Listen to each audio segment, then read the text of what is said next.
Have you ever looked out of an airplane window and wondered what it would be like to be out there? It looks so peaceful, floating among the clouds, but there's a very important reason we stay inside our cozy cabin. It's not just because we are moving super fast, it's because the air way up high is very, very different from the air we breathe on the ground. Imagine air is like a giant, invisible blanket covering the earth. When you are standing on the ground, you have the whole weight of that blanket on top of you, pushing air molecules close together. This makes the air thick and easy to breathe. But when you fly up to 30,000 feet, you've left most of that blanket below you. Up at cruising altitude, the air is incredibly thin. The little particles of air, including the oxygen our bodies need to work, are spread far apart. If you were to step outside without any special gear, it would feel like trying to take a deep breath but only getting a tiny sip of air. Your lungs would work hard, but they wouldn't be able to grab enough oxygen to keep you awake and healthy. This lack of oxygen is called hypoxia, and it can make you feel dizzy, confused, and very sleepy very quickly. It is why mountain climbers who go up the world's tallest peaks like Mount Everest often need to carry oxygen tanks with them. They are climbing into that same thin air. This is the big secret to why we can fly so high and still feel perfectly fine. The airplane creates its own special environment inside the cabin. It's like a protective bubble that carries a little piece of the ground-level atmosphere with it into the sky. This amazing process is called cabin pressurization. It's a system that works silently in the background, making sure that the air inside the plane is always thick enough for us to breathe comfortably and safely. So, if the air outside the plane is too thin to breathe, where does the air inside the cabin come from? Do airplanes carry giant tanks of air with them, like scuba divers? That would be a lot of extra weight to fly around the world. The answer is much more clever and efficient. The airplane actually uses the air from right outside, but it gives it a special treatment before sending it into the cabin for you to breathe. This might sound a little strange since we just learned that the outside air doesn't have enough oxygen. But the problem isn't the percentage of oxygen, it's the pressure. The air at 30,000 feet has about the same mix of gases as ground-level air, around 21% oxygen, but it's just too spread out. The airplane's powerful jet engines are the key to solving this puzzle. As the plane flies, the engines are already sucking in huge amounts of the thin, cold outside air. They need this air to burn fuel and create the thrust that pushes the airplane forward. Think of the engines as giant, powerful vacuum cleaners attached to the wings. They are constantly pulling in the air from the atmosphere they are flying through. Most of this air goes through the engine to help it run, but the engines are designed to do a second job at the same time. They are also the starting point for our fresh air supply system inside the cabin. A small portion of the air that enters the engines is diverted before it gets mixed with fuel. This is called bleed air. It's a continuous stream of air that is bled off from the engine's compressor section. This process is happening constantly throughout the flight, ensuring that there is always a fresh supply of air ready for the cabin. It's a brilliant piece of engineering because it uses a system that is already running, the engines, to perform a second vital function. Let's look closer at how the engine performs its amazing air-squeezing trick. Inside a jet engine there are sections with many spinning blades like a series of high-tech fans. This part is called the compressor. Its main job is to take the incoming air and squeeze it very tightly before it gets mixed with fuel. When you squeeze air, or any gas, two things happen. Its pressure increases and it gets very, very hot. For the engine, this high-pressure air is perfect for creating a powerful combustion. For us in the cabin, this squeezing process is what makes the thin outside air breathable again. It takes those spread-out air molecules and pushes them back together. This is the magic step. The airplane doesn't need to create oxygen. It just needs to compress the air that's already there to make the oxygen within it accessible to our bodies. It's like taking a giant fluffy cotton ball and squishing it down into a small, dense ball. The amount of cotton hasn't changed, but its density has. Of course, we can't just pump this super hot, high-pressure air directly into the cabin. That would be incredibly uncomfortable and dangerous. So after the air is bled from the engine's compressor, it goes to a special unit called an air cycle machine, often nicknamed the PAX. This is essentially the airplane's air conditioning and pressurization control center. The first thing the PAX do is cool the air down dramatically. They use a clever system of heat exchangers to get rid of all that extra heat. Once cooled, this fresh, breathable air is gently ducted into the cabin through vents, completely replacing the entire volume of air in the cabin every 2 to 3 minutes. Now that we know how the airplane fills the cabin with fresh, pressurized air, there's another important question. How does the plane keep the pressure just right? If you keep pumping air into a sealed container without letting any out, the pressure will build up until the container bursts. An airplane cabin is a very strong container, but it can't handle unlimited pressure.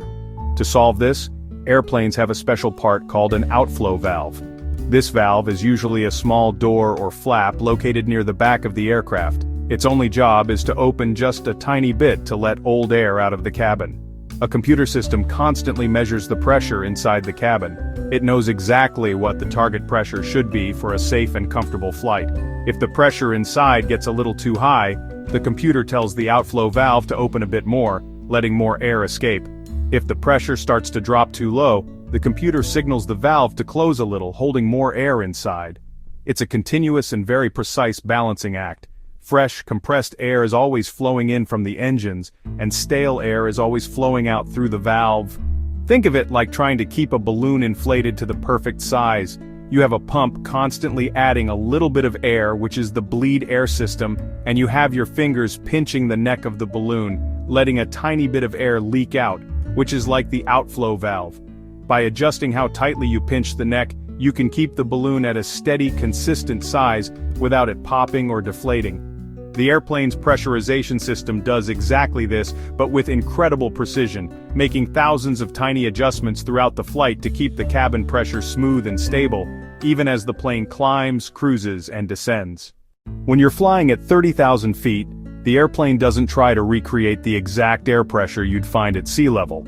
Pumping up the cabin to that level would put a huge amount of stress on the body of the airplane, known as the fuselage. The difference between the very high pressure inside and the very low pressure outside would be massive. So, engineers found a happy medium. They pressurized the cabin to a level that is perfectly safe and comfortable for humans, but not so high that it strains the aircraft. The pressure inside a commercial airliner is typically maintained at a level equivalent to being somewhere between 6,000 and 8,000 feet above sea level. This is often called the cabin altitude. So, even when you are cruising miles above the Earth, the feeling for your body is more like spending the day in a mountain city like Denver, Colorado, or Mexico City. This is a pressure level that the vast majority of people can handle without any problems. Your body can easily get enough oxygen from the air at this altitude, allowing you to relax, watch a movie, or take a nap without any trouble. The difference between the pressure inside and outside is still quite large. At a cruising altitude of 30,000 feet, the air pressure outside is only about 4.3 pounds per square inch. Inside the cabin, at an equivalent altitude of 8,000 feet, the pressure is about 10.9 psi.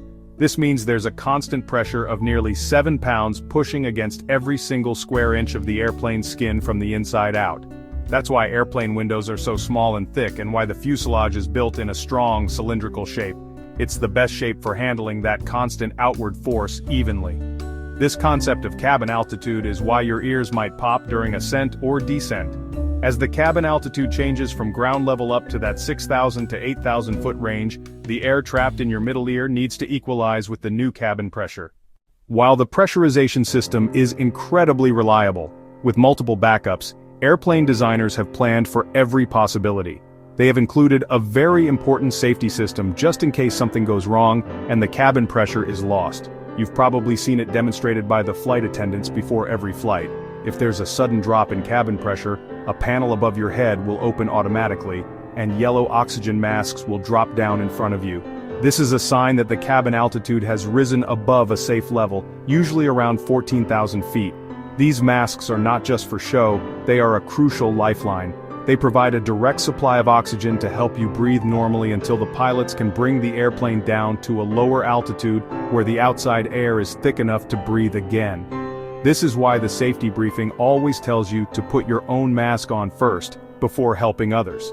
If you don't get oxygen quickly, the lack of pressure can make you feel dizzy and confused in just a matter of seconds. By securing your own mask first, you ensure you will be alert and able to help your children or other passengers next to you. Where does this emergency oxygen come from? It doesn't come from the same bleed air system. Instead, most airplanes use something called an oxygen generator. In the panel above the seats, there is a canister containing a mixture of chemicals. When you pull down on the mask, it triggers a chemical reaction inside the canister that starts producing oxygen. This system is simple, reliable, and doesn't require heavy storage tanks. The oxygen will flow for about 12 to 15 minutes, which is more than enough time for the flight crew to perform an emergency descent to a safe, breathable altitude, typically below 10,000 feet. Beyond the critical job of keeping us alive at high altitudes, the cabin pressurization system plays a huge role in our overall comfort and well-being during a flight. It's what transforms a metal tube flying through a harsh environment into a pleasant and relaxing space. Think about all the things you can do on a plane. You can read a book, chat with your neighbor, eat a meal, or watch a movie. None of these simple activities would be possible without a stable, pressurized atmosphere. The system also helps to control the temperature and humidity in the cabin. The bleed air from the engines is very dry, which is why the cabin air can sometimes feel a bit dry too, but the air conditioning packs carefully control the temperature, keeping it at a pleasant level throughout the journey. This engineered environment is also a key reason why air travel is accessible to so many people, including young children, the elderly, and people with certain health conditions. The steady cabin altitude of 6,000 to 8,000 feet is managed to be mild enough for most travelers. This consistency protects our bodies from the stress of extreme altitude changes and allows us to fly safely for hours on end. It's a testament to the thoughtful engineering that goes into making air travel one of the safest forms of transportation in the world. The system is designed to be gentle on our bodies, so, the next time you fly, take a moment to appreciate the invisible forces at work. The gentle hum of the air flowing from the vent above you is the sound of a brilliant system in action. It's the sound of engine air being borrowed, squeezed, cooled, and delivered to you, creating a safe haven as you soar miles above the earth. From the powerful engines to the tiny outflow valve, every part works in harmony to keep you safe and comfortable. This remarkable feat of science and engineering is what allows us to lean back, relax, and simply enjoy the magic of flight.